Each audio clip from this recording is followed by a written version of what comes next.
Hey everybody, welcome to the Nightstand. I'm Sarah McLaughlin, and did you know that every 30 minutes we lose more homeless cats to teen pregnancy? Byron Anthos. You said it would be a surprise, and one can never expect that. Hi, this is your co host, Zelda. And welcome to the Nightstand, guys. As you know, we are always arms reach away. I love that you said that last episode. Yay, I'm so taggable. I know it's great that like now you finally came up with a tagline for us. I love that. Yeah, spontaneity, which is one of the things that we're good at with being lifelong friends, I guess. Well, not lifelong, I'll correct that. Uh, Um, 18 years as of this year. yeah, yeah, that's true. That's true. Yeah. So how has your week been? Any hot takes? I know that we are today's episode is called like friendship and the NAACP, but mind you, those are going to be two very separate topics. Yes, please include a slash. Do include a slash. No, it's and conjunction junction. That's my function Hooking up words that don't go together. at all.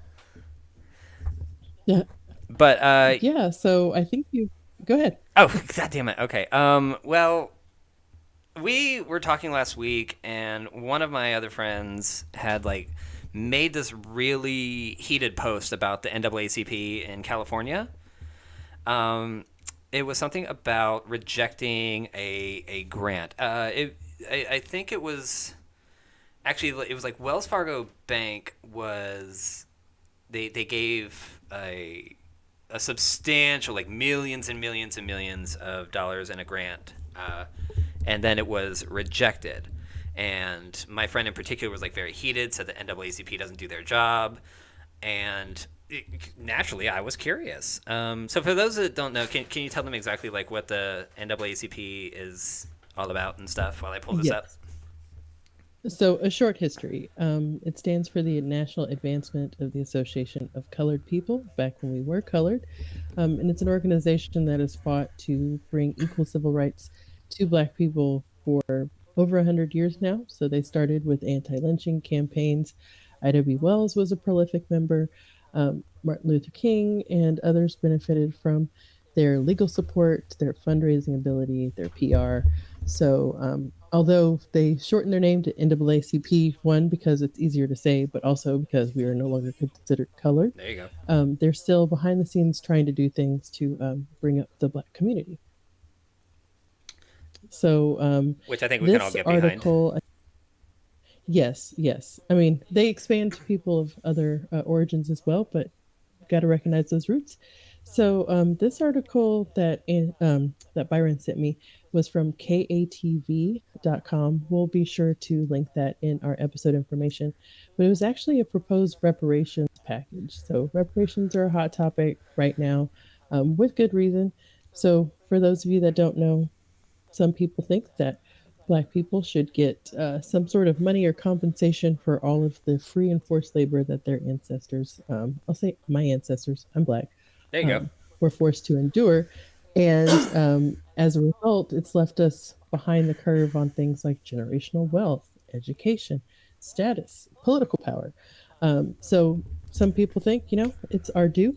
But this proposed reparations package was suggesting a quote one-time lump sum payment of 5 mil to eligible Black San Franciscans who are descendants of slavery.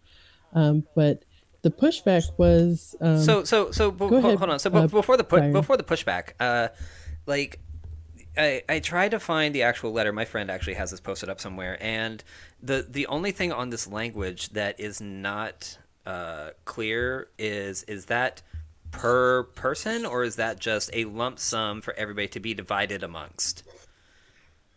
And I'm not sure. so here's what I have here.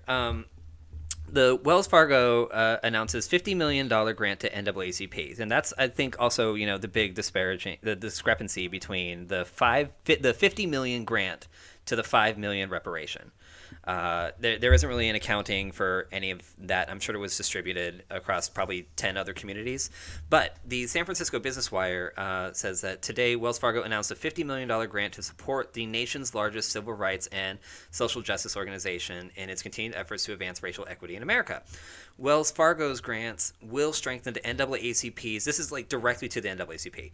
It will strengthen their local units and support the organization's plans to develop the new national headquarters. The grant will assist NAACP local units and branches across America by increasing essential staff to implement and sustain meaningful programming, and will support their work to grow strategic partnerships with key businesses and communities across the country. So, I mean, that's the PR statement that was basically put out about where the money came from, who it came from, and what it's intended for. So yeah, just again with the language that it was going to be the $50 million reparation. Sorry, it's the $50 million grant to the $5 million reparation, and so I kind of want to know what's up with that 45, unless they were using that 45 for its intended purposes to build the headquarters. But that's just my issue with that particular language. Please continue. Oh, yeah, and what was the whole reason we started talking about this was because Because the San Francisco NAACP rejected the $5 million reparation payment, and so I don't. That's the thing that gets me again with this language. They're saying they are rejecting a $5 million lump sum, but they're saying that this is a payment. So I don't know if it's going to be distributed across that.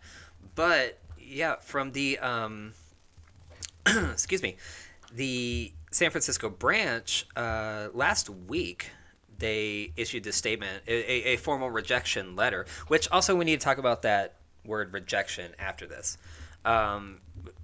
But San Francisco NAACP today called upon the Board of Supervisors to reject a one-time $5 million reparation payment to blacks, but instead call upon the city to make investments in 5 key areas to atone for a history of racism, discrimination, and mistreatment. Reverend Amos Brown said that the Board of Supervisors, which is holding a hearing at the time of this letter, should redirect its focus on providing 5 key elements as part of reparations: education, jobs, housing, healthcare, and the Cultural Center for Blacks in San Francisco. Quote, "We strongly believe that creating and funding programs that can improve the lives of those who have been impacted by racism and discrimination is the best path forward toward equality and justice." And I'm not going to go into the in-depth versions of those 5 areas, but you know, yeah, it go ahead. no, I was going to say part of what brought this whole conversation up is the way your friend had posted it. It was one of the things where they use that strong word. Let's going back to rejection, Yeah. and you can kind of tell I don't know this person, and no disrespect meant, but that they didn't actually read the article. So I think that's a two-hand slap there. Right. You have the person who wrote the headline being somewhat of a clickbaiter, and then you have someone who gets riled up because you see the words rejection and NAACP in the same sentence, Yeah. and you think, oh, well, that's all I need to know about this article. And that can be dangerous on its own. I mean, not even to get into all of the complicated socioeconomic issues that come behind the whole reparations stuff. But it's just when, there's words to choose. And as a journalist, I think those people are wordsmiths their Yeah. entire job. I mean, we were So I journalists in think high that school. We headline, know. yeah, We were we took whole classes on it. We were taught about buzzwords and headlines. Yeah, we shared the load in, although it was small, you're bringing local and school news to student population, Mm-hmm. but it taught us how to cite our sources, how to read beyond the hype. Yeah. And these tricks are hundreds of years old. It's not the first time that someone posted something really lambastic as a title. Oh, and for then sure. You actually read through it, and you're like, In this day and age, I don't what? really agree with that choice of words. I know, right? Yeah.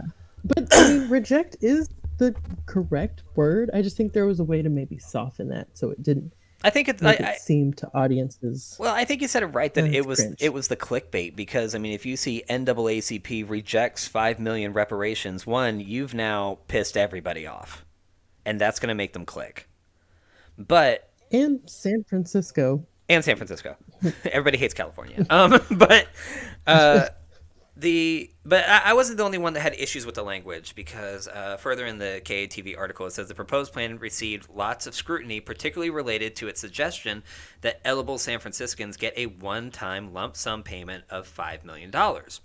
Um, they said that I am not an economist, nor am I a smith of financial law. Are you? No, No. I've read Adam Smith, but No. I'm not him. He's Oh. dead. I know him. The trifecta. But The trifecta of those. but there are people that said that the payout could be considered illegal, which would, in the long run, make the whole situation that much more dicey. So here's a statement from former San Francisco mayoral candidate Richie Greenberg, said that it violates both California and federal law. Looking at his actual letter, which he even cited his sources. Come on, we love an '80s baby. Um, Yes, let's go. he said that condemnation of the draft San Francisco reparations plan has been continuous, pouring in from the city and across the nation. Now we find the appointees for the reparations committee are not only unqualified, lacking any professional credentials, shade, but the financial payout recommended has been exposed as arbitrary and without justification. The entire plan lacks credibility by all stretches of the imagination. And now here's where he breaks it down, and I love this. So if you are somebody that's not very civic minded, I recommend you pay attention. Said, I will take this opportunity to remind you the reparations plan likely violates at least 5 state and federal laws, continuing to actually consider the plan further waste taxpayers' money. California Prop 209, also known as California Civil Rights Initiative, prohibits state government institutions, like when they said the city should be doing this, from considering race, sex, ethnicity, or national origin specifically in the areas of public employment, public contracting, and public education. It prevents the government from discriminating against or granting preferential treatment. It banned the use of affirmative action involving race-based or sex-based preferences in California. Article 34 of California said of the California... Hold up. Holding? Let's not read the whole thing. Let's make people actually look this up Okay, so that gotcha. we can learn how to cite our sources. Ooh. But we could say, California Article 34, Federal Title 6 of the Civil Rights Act, Federal Title 7 of the Civil Rights Act, that's the 1964 version, Yep. and the Federal 14th Amendment to the U.S. Constitution. So I guess in a nutshell, the too long didn't read version is voter approval prohibits discrimination on the basis of race, sex, or national origin, which brings an interesting kind of, anti-affirmative action flavor in my mouth. Yeah. About, if you're saying it can only go to these people, are you excluding all these other people? Same with the Title VII of the Civil Rights Act, and then the 14th Amendment, which guarantees all citizens equal protection under the law, but it shan't deprive any person of due process and all of that. Yeah, so it's like the biggest problem I is that this would be considered government money going towards what would be considered in the legalese term of the Constitution and these amendments as a racial bias, and that would lead to probably a seizure of said funds should they be distributed. So this is... I think that's a fair and cogent argument, but I can't tell on which side Mr. Greenberg is falling. I can't either because, I mean, it was very... You got to love a man who's succinct and concise because he just said, we can't do it and here's why. But especially it being on print, of course he's not going to show any bias. But I mean, he presents a very cogent argument saying that here are 5 ways that this could violate federal law. Yeah, Maybe we watch our language. One of those great examples of to the letter. Yes. And the spirit. We like words almost. in this house. Yeah. Okay, well, it doesn't mean that he's against all of this happening or that, it shouldn't be done or anything like that. It's just, let's make it done in a legal way. Kind of like when, Biden got in trouble with the whole, I'm canceling all student loan debt. And then we had to call the Supreme Court.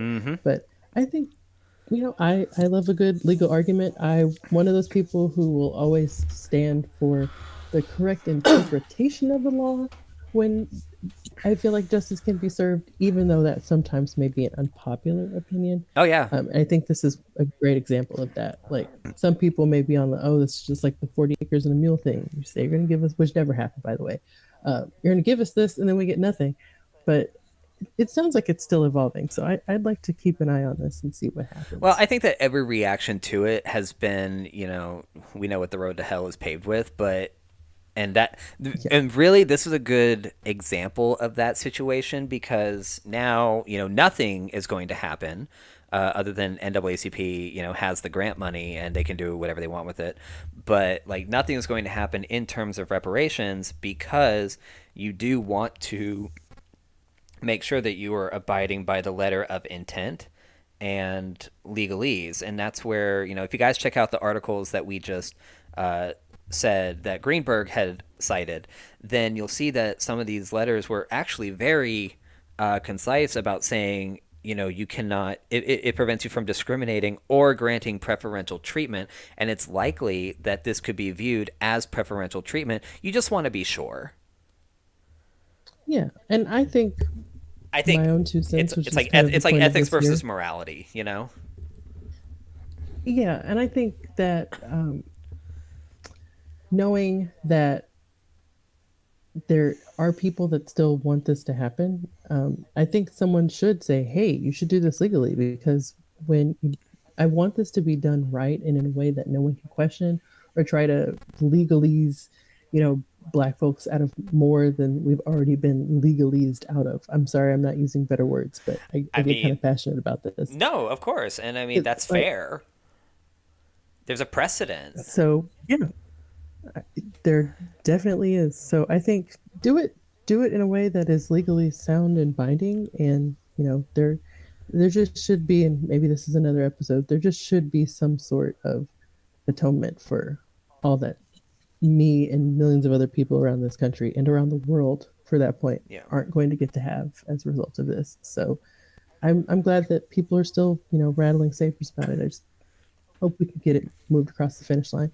Now, the last thing I want to say on this is that I hope my friend actually looks at the rest of the story and sees Greenberg's response because what they had shared was really just the first two, where it was the payment of where it was the Wells Fargo grant of 50 million and then the NAACP rejection of it, which again, it's that word rejection. It was like more of a suggested redirect where it's like thank you, but in our interests, I think it would be better over here. Yeah, it's a simple disagreement, but I think I ride the train to and from work, and so this allows us to have a lot of lengthy conversations about things. Yeah. And one of the things that we were talking about was, Facebook is one of those places that is known as, oh, I have feelings about this. I automatically agree with the first 5 seconds of this article I read. Repost, like, comment. So if you don't have someone that kind of talk you down off that ledge or that can have a conversation We're about, here. like, hey, I'm mad that this happened. And here we are. Yeah, so that leads us to part two of this episode, friendship. Here comes the friendship. Sailing your way. Um, and so when you have someone that you can be like candid with and share your emotions as well as your logical thoughts, like Mm-hmm. you can kind of puzzle through some of that. And oftentimes, I mean, I've never been embarrassed on social media because I just shared my dirty laundry and I was like, ooh, maybe not. It's not something I want to see on my time off. So I don't hit send in the first place. That's fair. I, however, have done pretty much every version of social media you could imagine, but I mean, it's whatever. I've had the I I mean, do the I'm a Instagram, bit I of do a the wet Twitter, I do the on that. Facebook, and I have like me pages, which is just because at a certain point I do want to protect some semblance of I privacy. just think there's a difference when, I mean, you can make your page private and stuff. I think it's just people are so apt to want to find that community, Yeah. and people aren't really connected with one another because everyone can connect virtually and be really about something for 5 minutes and then swipe a direction and find something else to be impassioned about. So it's like news cycles are so short now, but these types of things where people don't read and then kind of promulgate that information to others, and then all of a sudden you have a whole bunch of a friend group just Oh yeah. spewing wrong information, and being passionate about it, but not knowing that they're wrong, You know, which is also really awkward. one of my favorite things that has come out of this is that now I have. There are times when I have shared something without voicing an actual opinion just because I kind of want to read it later, and now I've learned to just kind of share it in Messenger with friends. But um, there's a part of Facebook now that's like, hey, you're about to share this without reading it. And I'm like, thank God you exist. Thank God that firewall exists. Oh, yeah, it's kind of sad that it does, but I'm glad that it does Yeah. because people look at stuff for jobs and your reputation, social and virtual, can be really harmed. But I think that kind of goes back to also our friendship, like having people that aren't necessarily someone who looks and thinks like you. Yeah. Like I like to be challenged in my views a little bit, or at least hear opposing viewpoints from people besides myself.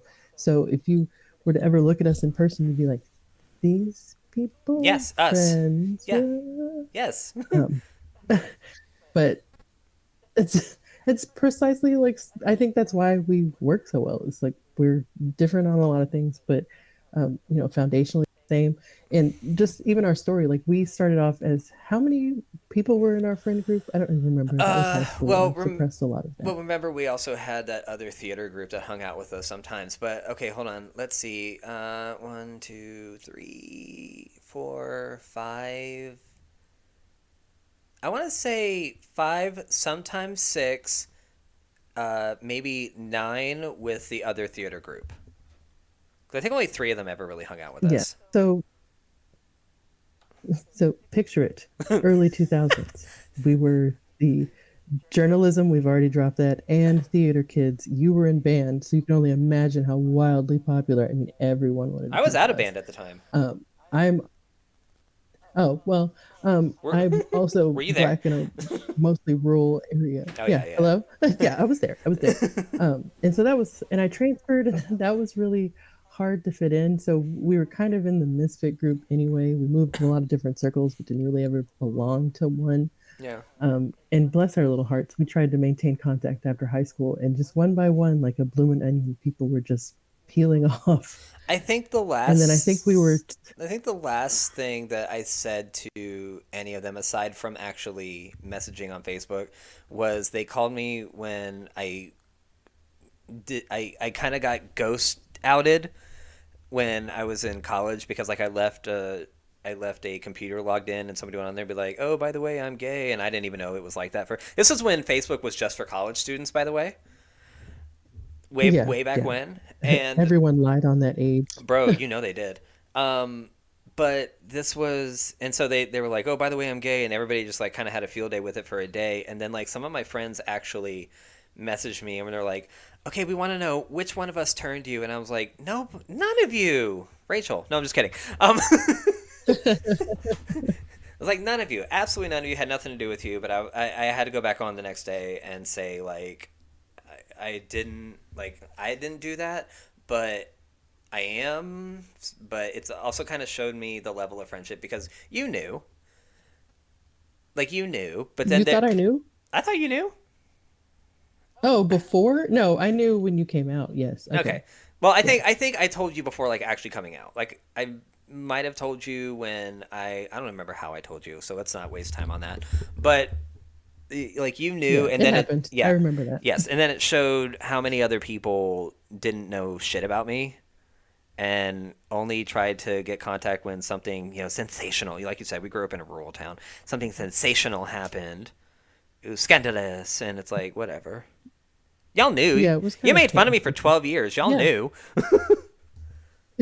Yeah, I didn't. It was kind of, I guess, a shock to me, but I kind of, laid on that grenade because I didn't, it wasn't my place to put shock on you or my feelings when you were being vulnerable. Um, and we didn't really know each other as well as we do now. So I was like, okay, cool. I'm not going to tell anybody. So when the rest of our friend group started messaging me, I was like, well, how did they know? Like, who told them? And it wasn't until years later that I heard about the ghost outing thing. But yeah, that was kind of a seminal point because, I mean, we were out of high school and all of that and trying to figure out what being 18 and air quote cleverly disguised as a responsible adult um, was supposed to be. But yeah, like after that, for whatever reason, like I think we were all supposed to hang out as a group, and we were the only two that showed up, and we're like, okay, whatever. Yeah, because And thus our friendship was born. I mean, Chemical X. Um, no, dead ass. Because like amongst that group, I think not only are we the only ones that are that it's not even like we branched off and left everybody behind, but it's like I don't even think they are as close with each other like we are. So it's like Yeah, everything I didn't kind of splinter, everything kind of dissolved, and we were just the last two that kind of remain. I mean, good luck to everybody. Live your best life, but still. yeah, of course, no ill will at all. It was just one of those kismet things that happened Yeah. because um, then we started figuring out like, oh, we're different, but we've had similar childhoods. We went to one of those high schools where you could tell how there was a hierarchy of rich kids. Somehow. Like up at the top were the Abercrombies and the Hollisters, and then at the bottom were the Kmart's. They still had Kmart's then. Yeah, they did. Kids in Converse when they were not $50. Bruh. Those were the poor kids' shoes. They were. And there was just no place for us. And I think a lot of listeners can relate to that, like just not having a place, knowing with all of your fiber and everything of your being, everything that you're not supposed to be in that place, but not having somewhere else to go. It's just like, it's if that's what prison is like, we really got to reform the system that we have because that's terrible. It's awful. I wouldn't. I mean, I've been to prison and it is terrible, but like I had to say, okay, all right, well, TMI, I'm gonna be vulnerable at the gig right now, guys. But yeah, I had to sit out 10 days as part of a settlement when I was younger and stupid. But what made it, the actual punishment was like the sheer soul crushing boredom of it. But yeah, I think that after that, it wasn't even just that like I don't even think we were overtly bonding over our misfitness. We just found that our experiences were not so dissimilar and we had a lot of the same views. Yeah, because if you were to pass us on the hallway, I mean, I love you. You were like a hot topic walking I ad, absolutely and was. got in Dead ass. got in trouble for Wiccan dealings in a school that had prayer at the Dead flagpole. ass. Dead ass. Every day. You I- betcha. And you were black. I was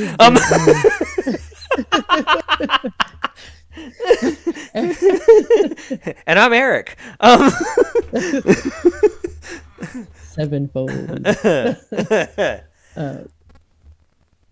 Yeah, we did UIL theater and noticed that a bunch of the other kids were nothing against the kids that are super into church or youth group or any form of God. Not ragging on you all at all. But when I grew up in a highly urban area and in a school where I had kids that were refugees of other foreign conflicts and just people speaking different languages and bringing different lunches. So I was used to that. And then you move to a fairly homogenous area. And it's quite the culture shock. Like nobody wants to talk to you. People are scared of you. Like this is 60 years ago, and like, yeah, like it's indescribable, really. But when you're like, oh, you too are suffering from being different, and I never got overtly bullied like you did. People just straight up didn't talk to me. So I don't know. Like looking back on it, I wouldn't even say it was like my definition of bullying because I don't like to advocate for bullying, and the definition has definitely changed since we were younger, or at least the standards of bullying have changed since we were younger. Because I was like, I would always just kind of like square it away, just be like, yeah, I got made fun of, but nobody ever slammed my face into a wall, so I didn't consider it much of anything. But I mean, yeah, it did still. yeah, he beats me, but he's a wonderful father. Bruh, I know there's a shiner, but if you only knew him, just the idea that things. It took me a long time to realize that just because things weren't worse didn't mean they weren't bad. Yeah. And So if anybody listening takes anything away from this particular episode, please take that away. yeah. So sometimes bonding over shared trauma is not always a toxic or unhealthy exchange or foray into friendship. Yeah. Because when you have someone like we can be vulnerable with one another. I mean, how we've lived in different time zones. Oh, that and was has not fun. stopped us from being friends. It was interesting, like 2 hours, trying to find a show at the same time to watch. I mean, You thank know, God the TV talk stations ignored time zones and just played whatever they were. So, yeah, no, that was fun. cable. That was fun. Yeah. Yeah, it was. Catching up on a day. Getting to know people. I like that. There's always like opportunities to continue to be like, well, who are you? Because we're definitely not the same people we were when we were 18, God, no. like at all. Like No. that person would know me. Yeah, I very was very much like I think we both kind of went through a rebel without a cause period where it was like, what are you rebelling against? What do you got? Like I think we did for a little bit. Everything. Everything. I hate it all. Like just slamming the doors, picking fights with parents for like no reason at all. Everybody's minding their own business and you're like, white people suck. Like it's Yeah. just like It's like the fly in the jar phase when everyone else seems like it's just they're sailing through. Like it's MTV Spring Break for them, and I'm the person that has to clean it all up. And I mean, I That's think we developed the ability to like kind of be there for each other without egging each other on. Because I don't think there was ever a time where, as much as we listened to each other, I don't think we actually like gave each other advice. Like, oh, well, you need to sit your parents down and you need to tell them. I would never suggest that, by the way. no, no. That is not my culture. That is not your culture. My culture would be, a funeral post haste. You Like, know, hi, yes, I need a child-sized coffin. bruh. This And, girl and just you're and popped you're up not and looked at child. You me. were never child sized in the time that I've known you. you were No, you were no, you're a tall bitch. I've been Amazonian level tall since about 10, 12 Amazonian years old. Airways. Yes, but I want to be on the island with the girls and the men. Um, it just we've given each other space to make mistakes, and I think unless I fear for your health and safety, I've never tried to tell you to not try or do something. And likewise, it's like, okay, cool. How do we do this? Like, how do we find a way to do this thing that you're dreaming of doing, even though you may not agree with it. I remember I dated a guy one time, and he had a problem with me living with a guy, and I was like, no, it's not like that at all. At Like, all. you know, at all. And I was like, we're just friends. And he's like, well, how? I don't believe in platonic friendship between a man and a woman, Ugh. and all of this, and Clearly. different religious background. And I've never just told people, yeah, my best friend's gay. It's like, okay, if it makes you feel any better, he's gay. And then it was a problem that you were gay. Oh my Like, god. so, like, No what men for you problem do we have ever. here? N- Exactly. Yeah. So no it's other like, men doesn't that bother exist. you? You know what? Okay, at some point, I do want. This is. I bet you that if somebody has not straightened this man out, that he is a red pillar right now. And at some point, we have to do an episode on the freaking red pill guys. Yeah, they're That is a fucking rabbit ridiculous. hole. If you guys look up red pill on YouTube, you were about to slip into a rabbit hole that I think these guys are characters of themselves. But yeah. Anyway. Yeah, it's a 7-layer dip of Oh my bullshit and goodness. misogyny. Ugh. And nobody likes the beans. Nobody at all. Um, no, but yeah, I mean, to get through all of that, I think you know we have defended each other and just been like, it's none of your business how they live their life. They Yeah. are my best friend. Yeah. I care for them as a person, and if they have lifestyle quirks that aren't my bag, I can't ever be a gay man. So I can't be a black I'm not woman. going to yuck your yum. And somewhere, and then like, that's what we would do. and somewhere in that cultural fist bump, we became everlasting friends. Yeah. And even we've been the friends that don't talk to each other every day, but that doesn't mean we're not friends. I think we Like went we went a year without like talking, just because we just got busy. I don't think we had like a falling out or anything. And then, No, and no. then, and then we reconnected at Super Salad, where we caught up in like 4 hours. It was like a bunch of previously on the last episode with really bad ranch. I mean, no one stayed to super salad for 4 hours. There's no reason to. Ain't nobody like pasta salad that much. But they That's said not all their you pasta could salad. eat. Could is very subjective. I mean, we were there for lunch. We left at dinner. Like for real though.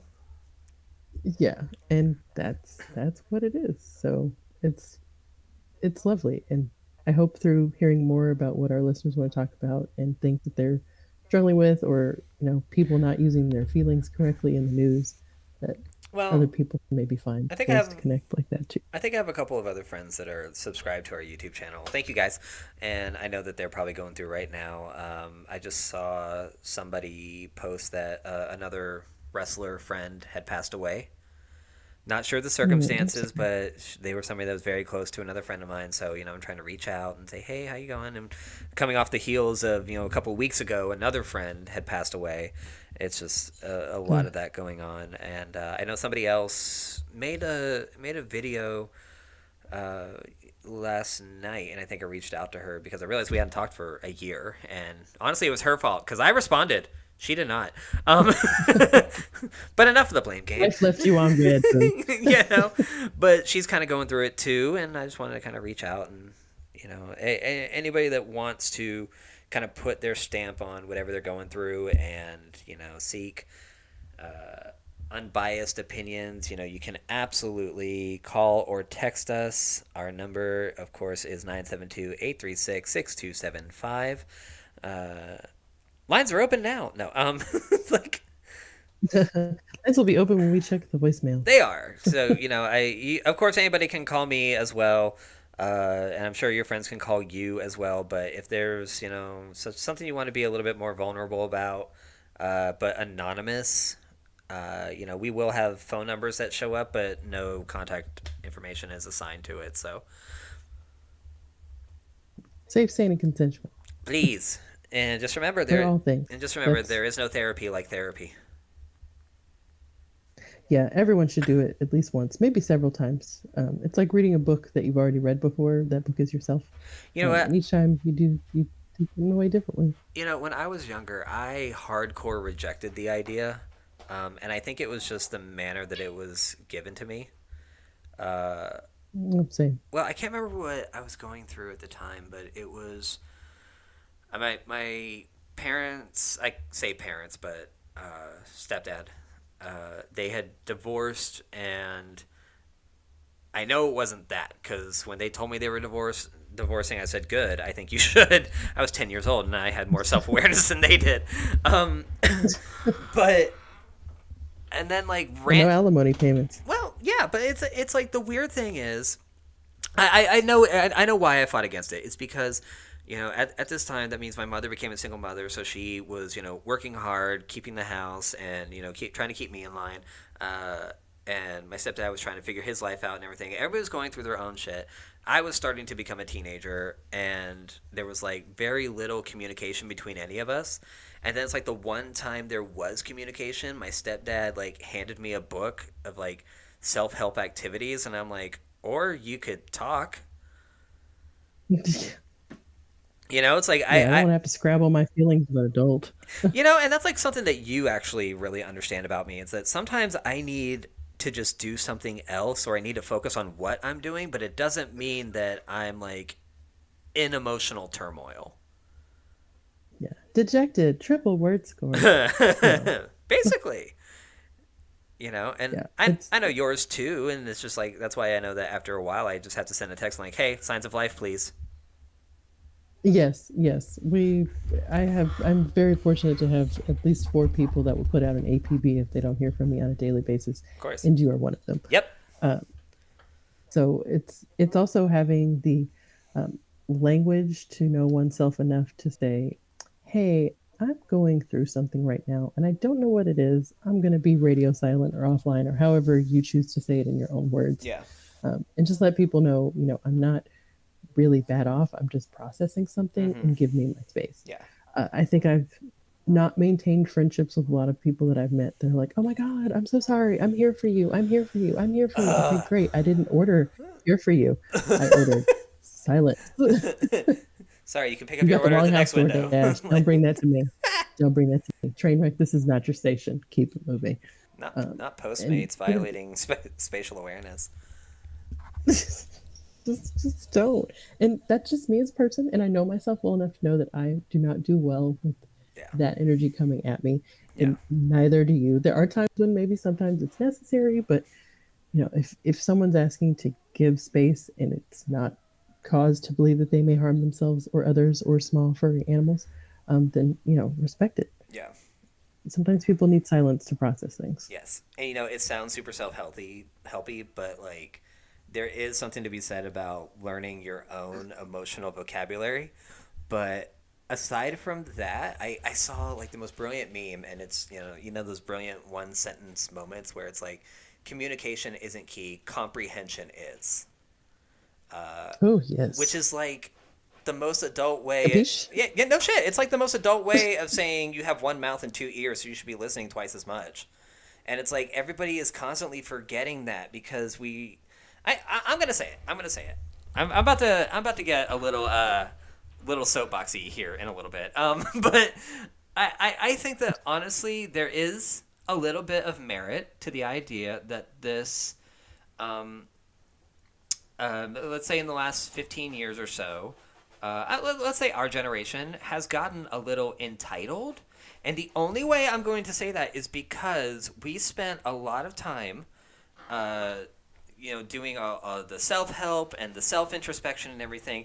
I think somewhere within the self help gurus and everybody that's kind of pitching the idea, they don't have a tight enough grasp on the concept of accountability and comprehending others.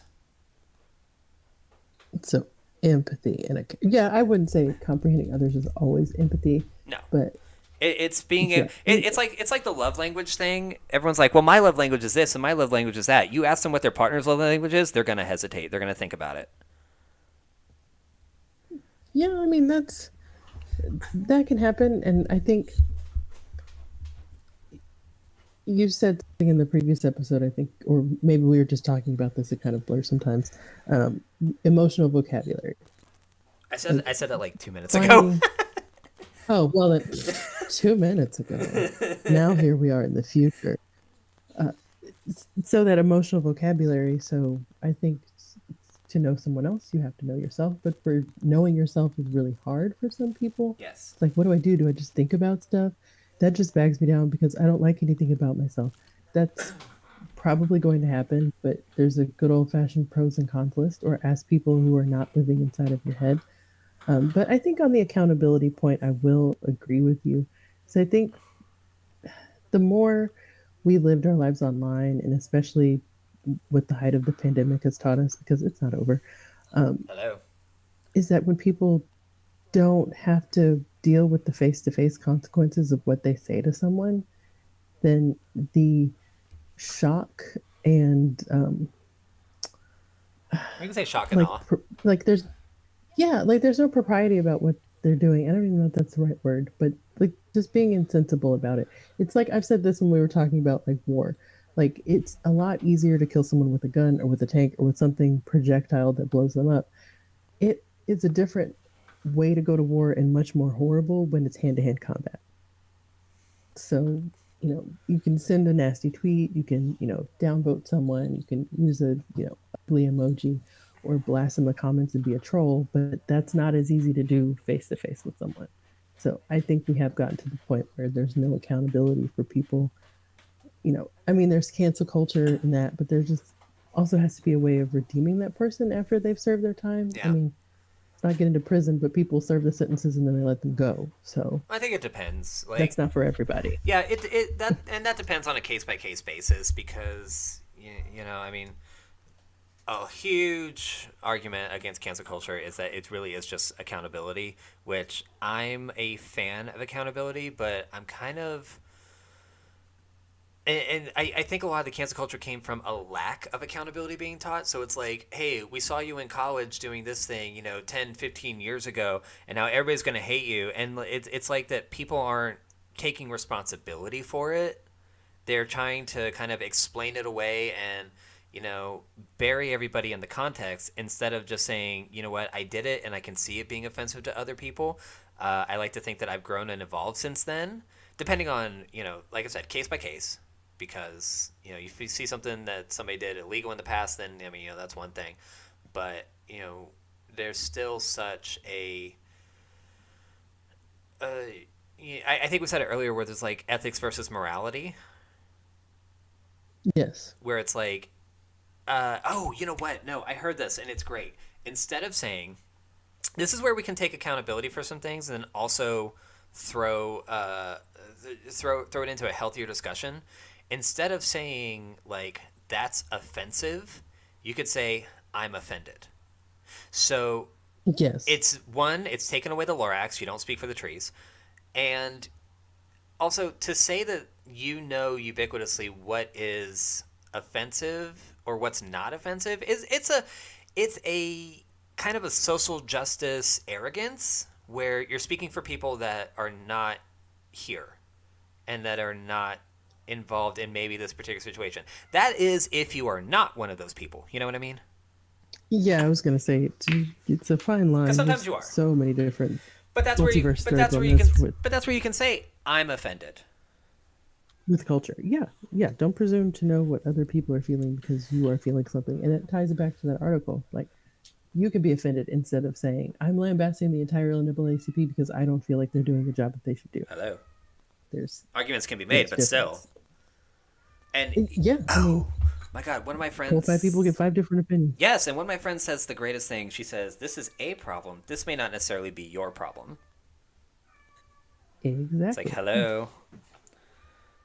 Yeah. By the way, this is What? just how we talk, guys. Like we really just can go off into five different kind of tangents. You're actually lucky that we haven't split into Simpsons memes right now. Yeah, we quote a lot of Simpsons. We really do. First 8 seasons is all, but Yes. If you know, you know.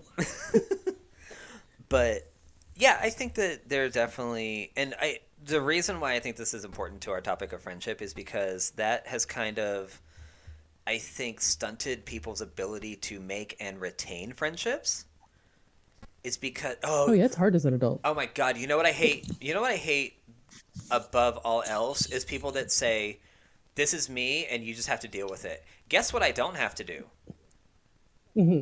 Hey, I know where the door is. Yeah, the way I came in. Thank you. Do you validate Yeah, I parking? never sit with my back to it Do you validate because parking? sometimes you got to leave. That's for damn sure. Right. That's for damn sure. I was here for less than 2 hours. No, It's free. no, no, ma'am. No ham. No Literally. eggs. No bacon. No coffee. We stop serving at 10:30. No, no, no, no, no, no. Because I don't trust a place that doesn't serve breakfast all day. that. I mean, that saying is so arrogant because it takes away the social contract that you sign when you step out the door. You step out the door basically telling the world, I'm going to be productive, or at the very least, I'm not going to be detrimental to anybody. I'm not going to be a harm to anybody. I will do my best to be benefit. That is a social contract we all agree to the second we step out the door. You go into the public, you have a duty to that public. Yeah. Like your parents used to tell you before, I don't know about you, but my mom always gave us the parent talking to about not acting an ass and acting like we have common sense when we go in a store. So it's like you kind of pep talk yourself into doing that. I think some people are malicious about it. Yeah. Some people go out looking to rabble rouse and, cause dissension. But I, yeah, it's when the beauty of having friends that don't think like you or maybe from different backgrounds is you don't get siloed or stuck in that echo chamber Yeah. that we know that both sides, multiple sides of multiple political spectrums can get into, where you're just hearing what you want to hear over and over again, and you're seeking out sources that agree with you rather than present the facts, or argue on what a fact is. So I think when people start dropping people out of their lives because of that. Now, I'm not saying you have to like be friends with a racist No. or say, oh, my circle of friends is missing, a Nazi or two. Um, there's clear and present danger rules there, but just because it's like, oh, I stopped going to my dentist because they voted for so and so. There's also boundaries. That's great. You don't pay them for their political opinion. Do they clean your teeth well? Hello. Or, And see, are your kids up to date on their shots? And see, I know it probably sounds like we just because we haven't gotten to it that we don't advocate for boundary setting, because we absolutely do. And that actually comes with, kind of knowing your own emotional vocabulary and, not just saying like, this is who I am and the world's just going to be okay with it. Because, I mean, that's just reckless. it's irresponsible. Yeah. It's irresponsible. Your mom is the only one that thinks you're special. But but I don't think you're special. yeah, but if you are somebody that says like, oh well, I'm really against I have differing views from my racist uncle, and he's very, very vocal about it. I don't want to. I don't want to offend the family, but I also don't want to be around him. Then there's nothing wrong with taking a moment to see to yourself, is like, look, I really don't want to be around him. So family's going to have to kind of take a back seat to that one. Yeah, I don't advocate for making yourself like putting yourself in states of emotional harm because we're family. That's great. Let's get into that one next time. Yeah, it's like family ties. What would we do, baby, without us? Tune in and find out. Yeah, please. So how about we do this? Let's put a little challenge to everybody. We want to hear your best anecdotes and your worst anecdotes about your family. You do not have to say names. You don't even have to say my mother did this or anything like that. You just say I had a family member that was wildly out of pocket and we didn't handle it. If you want to like soundboard how to handle situations, go ahead and you can email us at Zelda. Where were they emailing? The nightstand podcast at gmail.com. Do differentiate. I don't know where the other one goes. I'm not responsible for that. Oh, do we have that one too? Oh crap, I don't know. Someone's getting a lot of hate mail. And then you can also you can call us, leave a voicemail, and text us at 972-836-6275. Yeah, let's focus next episode about like family and the dynamics of how it's evolved.